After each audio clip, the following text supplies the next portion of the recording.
पानी जो मैंने आपको बताया कलवंजी और मेथी दाने, 100 ग्राम कलवंजी 100 ग्राम मेथी दाना, इसको मिक्स करो। ये मौत के सिवा हर बीमारी का इलाज है।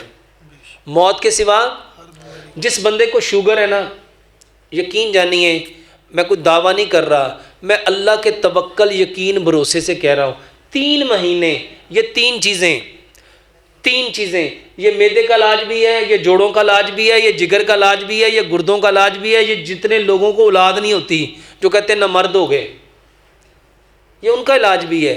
3 चीज़ें, 100 ग्राम कलवंजी 100 ग्राम मेथी दाना मिक्स करो, 5 गिलास पानी में 3 चम्मच कलवंजी मेथी दाने के डालो, 2 लेमन निचोड़ो, इसको इतना पकाओ कि 5 गिलास पानी 4.5 गिलास रह जाए।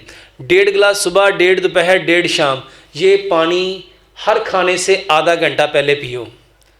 इस पानी को कैसे रखना है, इसको उबाल लिया, मिट्टी के कोरे जग में डाल लिया, 5 पत्ते सब्ज़ धनिए के, 5 पत्ते पुदीने के, 1 इंच का टुकड़ा अदरक का, 2 से 3 इंच का खीरा छोटा छोटा काट के उसके अंदर डाल देंगे। और ये पानी मेरे मोहतरम भाइयों, मौत के अलावा हर बीमारी की शिफा है।